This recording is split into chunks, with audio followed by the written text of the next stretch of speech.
खामगावमध्ये विष्णू सावरांची गाडी अडवली। युवक काँग्रेस कार्यकर्त्यांनी विष्णू सावरा यांना घेराव घातला, तसंच आदिवासी विकास मंत्र्यांना काळे झेंडे दाखवले। सावरा खामगावमधल्या आदिवासी आश्रमशाळेच्या भेटीला आले असताना हा सारा प्रकार घडला।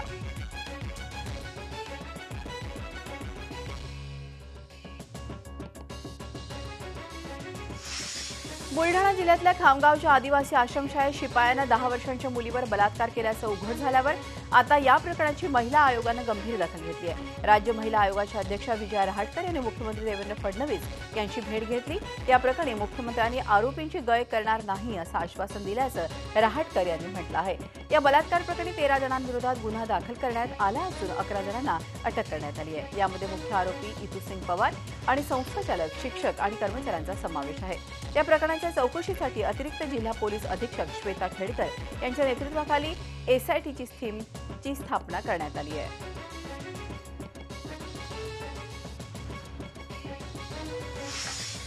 दरम्यान बुलढाणा जिल्ह्यातील आदिवासी आश्रमशाळेतील पीडित विद्यार्थिनींना मनोधैर्य योजनेतून आर्थिक मदत देण्याचे निर्देश राज्याच्या ग्रामविकास आणि महिला बालविकास मंत्री नामदार पंकजाताई मुंडे यांनी जिल्हाधिकाऱ्यांना दिले आहेत। लैंगिक अत्याचाराची घटना अतिशय निंदनीय आणि लांछनास्पद असून याची गंभीर दखल सरकारनं घेतली आहे। यातील गुन्हेगारांना कठोर शिक्षा केली जाईल असंही त्यांनी सांगितलं।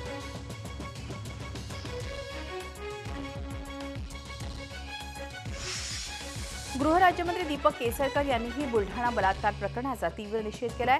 हा खटला फास्ट ट्रॅक कोर्टात चालवून गुन्हेगाराला कडक शिक्षा होईल असंही ते म्हणाले। अत्याचार करणारी एकच व्यक्ती असली तरी संस्थाचालक आणि मुख्याध्यापक यांच्यावरही गुन्हा दाखल करण्यात आलाय। यापुढे असे प्रकार खपवून घेतले जाणार नाहीत असा संदेश देण्याचा प्रयत्न आम्ही कृतीतून दाखवून दिल्याचं त्यांनी सांगितलं। अत्याचाराच्या घटनेसंदर्भात असंवेदनशील वक्तव्य करणारा विष्णू सावरांना मुख्यमंत्री अजून किती काळ सावरणार असा सवाल विधानसभेतील विरोधी पक्षनेते राधाकृष्ण विखे पाटील यांनी उपस्थित केला। शाळांमधील पटसंख्येसाठी सेल्फीची सक्ती करणारे सरकार शाळा बाह्य मुलं शोधण्यात अपयशी ठरलं असल्याचे दिसून येत असल्याचा टोलाही त्यांनी लगावला।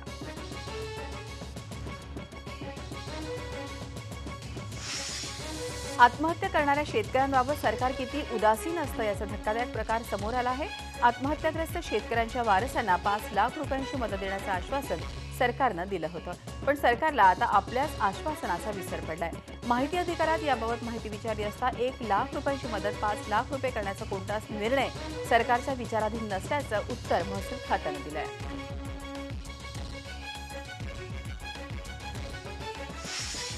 देशातील पेट्रोल आणि डिझेल पंप चालक मालकांनी सुरू केलेलं आंदोलन तुर्तास मागे घेतलं। तेल कंपन्यांचे वरिष्ठ अधिकारी आणि पेट्रोल वितरकांच्या तब्बल 8 तास चाललेल्या बैठकीत यशस्वी तोडगा निघाला। तेल वितरक कंपन्या आणि पेट्रोल वितरक संघटना यांच्यामध्ये लेखी करार झाला। त्यानुसार पेट्रोल वितरकांच्या समस्या जाणून घेण्यासाठी दोन्ही बाजूंचे सदस्य असणारी समिती बनवण्यात आली आहे। ही समिती 10 दिवसात आपला अहवाल देणार आहे। तुर्तास पेट्रोल पंप चालकांना 1 लिटर पेट्रोल मागे 13 पैसे आणि 1 लिटर डिझेल मागे 10 पैसे वाढीव कमिशन मिळणार आहे।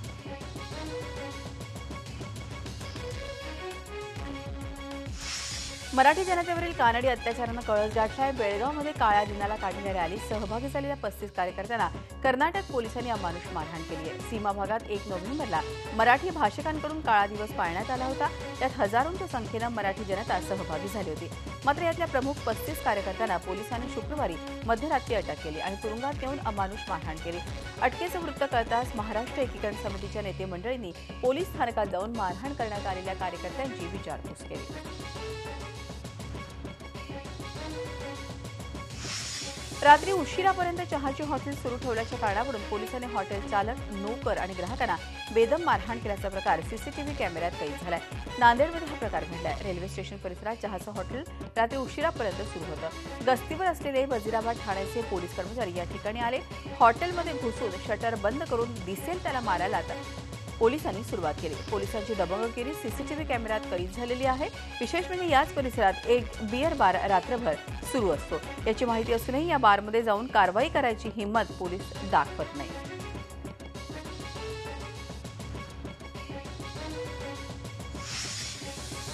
नाशिक महानगरपालिकेची महासभा नगरसेवकांच्या अत्यल्प उपस्थितीमुळे चांगलीच चर्चेत राहिली। महापालिकेत निवडून आलेले 122 आणि 5 स्वीकृत असे 127 नगरसेवकांचं संख्याबळ असताना बोटावर मोजण्या इतकेच 25 ते 30 नगरसेवकच उपस्थित होते। त्यामुळे अधिकारी कर्मचाऱ्यांपाठोपाठ लोकप्रतिनिधीही दिवाळीच्या वातावरणातून बाहेर आले नाहीत काय अशी शंका उपस्थित होते।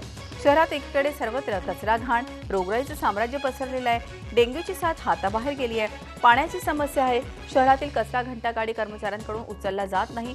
अशा वेळी महासभेत नागरिकांच्या आरोग्याच्या प्रश्नावर सभागृहात आवाज उठवून शहर रोगराई मुक्त करण्याचं अपेक्षित होतं। मात्र नगरसेवकांनी महासभेला दांडी मारली। जे उपस्थित होते त्यांनीही या विषयाला हात घातला नसल्यानं नागरिकांचा कोणी वाली आहे की नाही असा सवाल आता उपस्थित होतोय।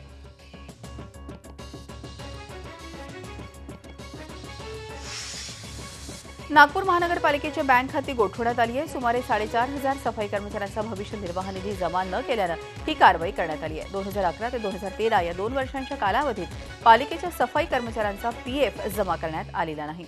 त्यामुळे भविष्य निर्वाह निधी विभागानं पालिकेवरती ही कारवाई केली आहे। भविष्य निर्वाह निधी विभागानं महापालिकेच्या बँक ऑफ महाराष्ट्राची खाती गोठवली आहे।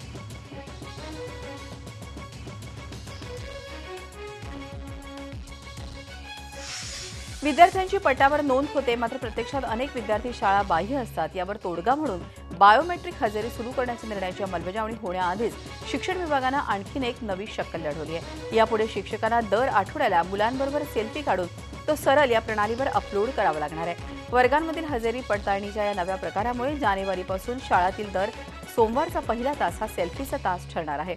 शाळाबाह्य मुलांच्या प्रश्नावर नुकत्याच झालेल्या केंद्रीय शैक्षणिक सल्लागार समितीच्या बैठकीत ही चर्चा झाली। त्यानुसार देशातील 18% मुलं पटावर नोंद असूनही प्रत्यक्षात शाळेत येत नाही आहेत असं निरीक्षण नोंदवलं गेलंय। जानेवारी 2017 पासून ही योजना अंमलात येणार आहे।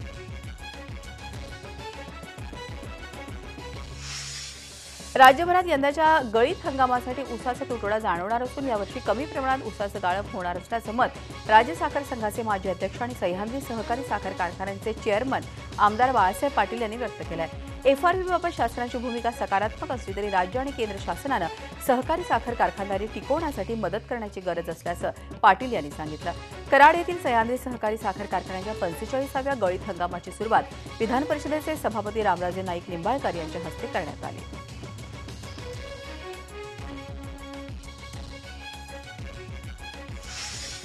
राष्ट्रीय महामार्गाच्या भूमिपूजनासाठी केंद्रीय मंत्री नितीन गडकरी आज धुळे आणि नंदुरबार जिल्ह्यात येत आहेत। त्यांच्या या दौऱ्यासाठी जय्यत तयारी प्रशासनाकडून आणि भाजपकडून करण्यात येत आहे। मात्र भाजपचे लोकप्रतिनिधी गडकरींच्या या दौऱ्याबाबत एकमेकांचा मानापमान नाट्यात रंगल्याचं दिसून येत आहे। भाजप आमदार अनिल गोटे यांनी काही दिवसांपूर्वी धुळे शहरातील नदी किनाऱ्याच्या नवीन रस्त्यांच्या कामाच्या उद्घाटनासाठी मुख्यमंत्री येतील अशी घोषणा केली होती। मात्र त्याआधीच केंद्रीय संरक्षण राज्यमंत्री डॉ. सुभाष भामरे यांनी नितीन गडकरींचा हा कार्यक्रम आयोजित केल्यामुळे आमदार गोटे आणि डॉ. भामरे यांच्यामध्ये पुन्हा संदोपसंधी सुरू झाली। नाथाभाऊ धुळे नंदुरबारच्या कार्यक्रमाला हजेरी लावता की नाही हेही पाहणं आता उत्सुकाचं ठरणार आहे।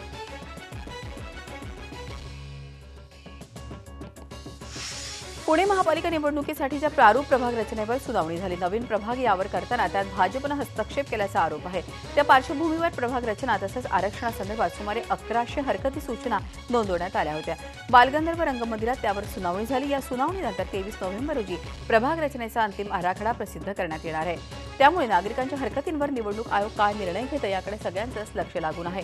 महत्त्वाचं म्हणजे प्रारूप प्रभाग रचनेमध्ये बदल होणार की ती आहे तशीच राहणार याबाबत उत्सुकता आहे।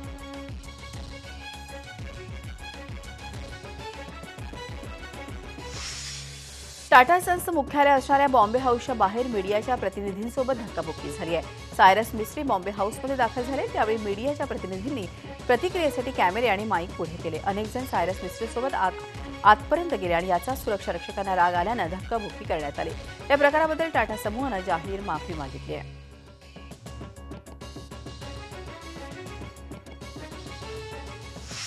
सायरस मिस्त्रींना इंडियन हॉटेल कंपनी लिमिटेडकडून समर्थन मिळालं आहे। IHCLच्या बोर्ड मीटिंगमध्ये स्वतंत्र संचालकांनी मिस्त्रींवर विश्वास दाखवलेला आहे। या बैठकीत या संचालकांनी मिस्त्री यांच्या कामाचं कौतुक केलं आहे। सायरस मिस्त्री कंपनीला योग्य दिशेने घेऊन जात असल्याचं देखील त्यांनी म्हटलं आहे।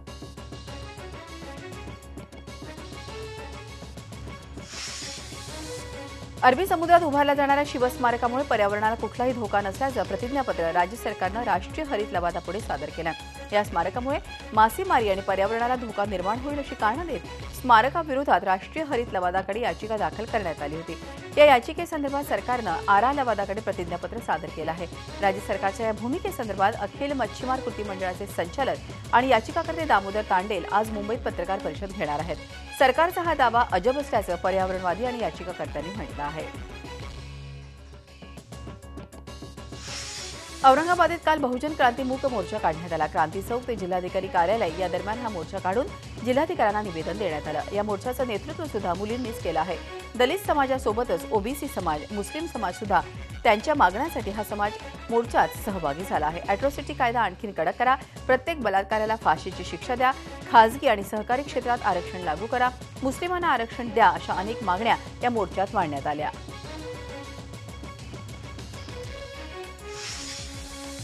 कल्याणच्या मजलिसे मुशावरी मसजिदे औकाफ या संस्थेच्या वतीनं मुस्लिमांच्या अंतर्गत कायद्याला पाठिंबा दर्शवण्यासाठी आणि केंद्र सरकारचा निषेध करण्यासाठी एका सभेचं आयोजन करण्यात आलं। सरकारनं आमच्या धर्मात ढवळाढवळ करू नये, तलाक ही मुस्लिम समाजात सुरुवातीपासून चालू असलेली प्रथा आहे, या सरकारनं कोणताही बदल न करता मुस्लिमांसाठी नवीन कायदा आणण्याच्या भानगडीत पडू नये असाच काहीसा सूर यावेळी सर्वांनी व्यक्त केला। तर मुस्लिम महिलांनीही धर्मातील तलाक पद्धतीचं समर्थन करत ते बदलाचा अट्टहास सरकारनं करू नये अशी टीका केली।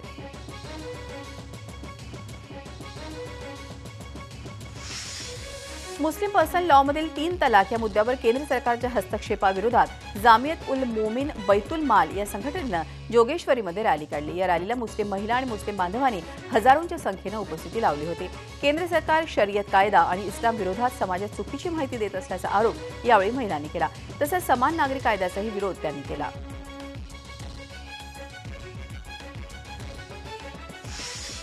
उल्हासनगर कॅम्प 3 मध्ये सपना गार्डन जवळच्या सिंधरे सागर इमारतीला स्लॅब कोसळलाय। ही 5 माळची इमारत असून या इमारतीच्या आतील भागातील 4 स्लॅब अचानक कोसळले आहेत। या दुर्घटनेमध्ये एकाचाच जागीच मृत्यू झाला तर 2 जण गंभीर जखमी झाले आहेत। या इमारतीमध्ये 12 फ्लॅट असून ही इमारत रिकामी करण्यात आली आहे आणि विशेष म्हणजे इमारत धोकादायक इमारतीच्या यादीत नव्हती। या इमारतीखाली 2 चारचाकी गाड्या दबल्या गेल्या। अग्निशमन दल आणि पालिकेच्या कर्मचाऱ्यांकडून मदतकार्य सुरू आहे। या इमारतीचे आता स्ट्रक्चरल ऑडिट केले जाणार आहे। देशातील नागरिक सुरक्षित राहावे यासाठी जवान आपल्या प्राणाची बाजी लावतात। याच जवानांसाठी आपणही काहीतरी केलं पाहिजे या भावनेतून अंबरनाथमधील हॉटेल व्यावसायिक दिवाकर कांचन यांनी आपल्या हॉटेलमध्ये जवानांच्या कुटुंबियांसाठी अनोखा उपक्रम राबवला आहे। त्यांनी हॉटेलमध्ये जवानांच्या कुटुंबियांना विनाशुल्क आणि सवलतीच्या दरात जेवणाची सुविधा उपलब्ध करून दिली आहे। अशा प्रकारे त्यांनी जवानांच्या प्रति कृतज्ञता बाळगत अनोखी मानवंदना दिली आहे। त्यांनी हा उपक्रम दिवाळी सुरू केला आणि तो 31 डिसेंबरपर्यंत सुरू राहणार आहे।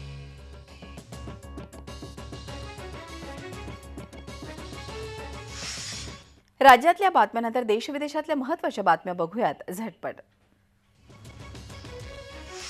मुलायम सिंग यादव यांच्या समाजवादी पार्टीला 25 वर्ष पूर्ण झाले। या निमित्तानं लखनौमध्ये सपाकडून विविध कार्यक्रमांचं आयोजन करण्यात आलं आहे।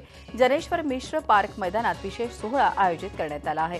या कार्यक्रमाला सपाच्या नेते आणि कार्यकर्त्यांसह जेडीयू, राष्ट्रीय जनता दल, राष्ट्रीय लोकदल पक्षाचे नेते उपस्थित राहणार आहेत। एकीकडे सपामध्ये गृहकलह सुरू असताना दुसरीकडे रौप्य महोत्सवी कार्यक्रमातून शक्तीप्रदर्शन करण्यात येणार आहे।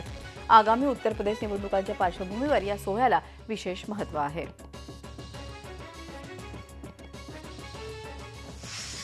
जीएसटी अंतर्गत येणाऱ्या कोणत्या वस्तूंचा हक्क कोणाकडे असावा यावर सहमती होण्यास केंद्र सरकार आणि राज्यांना पुन्हा एकदा अपयश आलं आहे।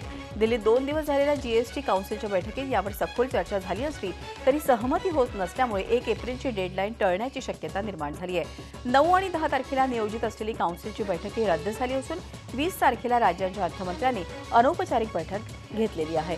त्यानंतर 24 आणि 25 तारखेला पुन्हा एकदा केंद्रीय अर्थमंत्र्यांच्या अध्यक्षतेखाली काउन्सिलची बैठक होईल। फरार उद्योजक आणि किंगफिशरचे सर्वेसर्वा विजय मल्ल्या याच्या अडचणीत वाढ झालेली आहे। दिल्लीमध्ये 2 कोर्टांनी त्याच्या विरोधात एकाच वेळी अजामीनपात्र वॉरंट बजावलं आहे। यातलं एक वॉरंट फेराचं उल्लंघन केल्याप्रकरणी बजावण्यात आलं आहे। अंमलबजावणी संचालनालयानं याबाबत खटला दाखल केलाय। तर 2012 साली चेक बाउन्स झाल्याप्रकरणी दिल्ली इंटरनॅशनल एअरपोर्टनं केलेल्या तक्रारीवरून दुसरं वॉरंट बजावण्यात आलंय। ईडीच्या तक्रारीवर वॉरंट बजावताना मुख्य महानगर दंडाधिकारी सुमित दास यांनी माल्ल्यावर ताशेरे ओढले आहेत। आरोपीला कायद्याची अजिबात चाड नसल्याचंही दास यांनी आपल्या आदेशात म्हटलंय।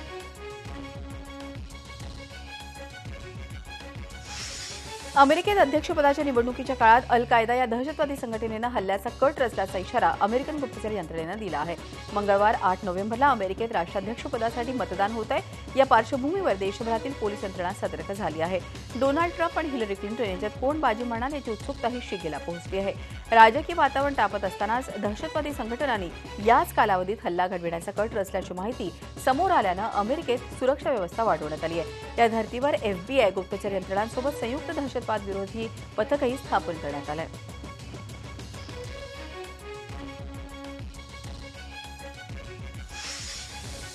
पाकिस्तानात अटक करण्यात आलेली अफगाण गर्ल शरबत गुला हिची अफगाणिस्तानात रवानगी करण्याचे आदेश पेशावर न्यायालयानं दिले आहेत। अनधिकृतरित्या देशात राहिल्याबद्दल 15 दिवसांची कैद आणि 1 लाख रुपयाचा दंड त्यांना ठोठावण्यात आला आहे।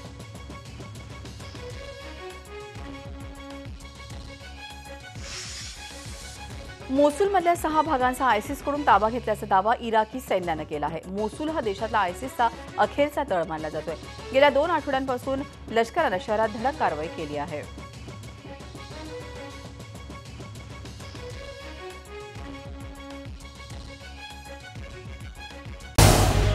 झी 24 तास रहा एक पाऊल पुढे।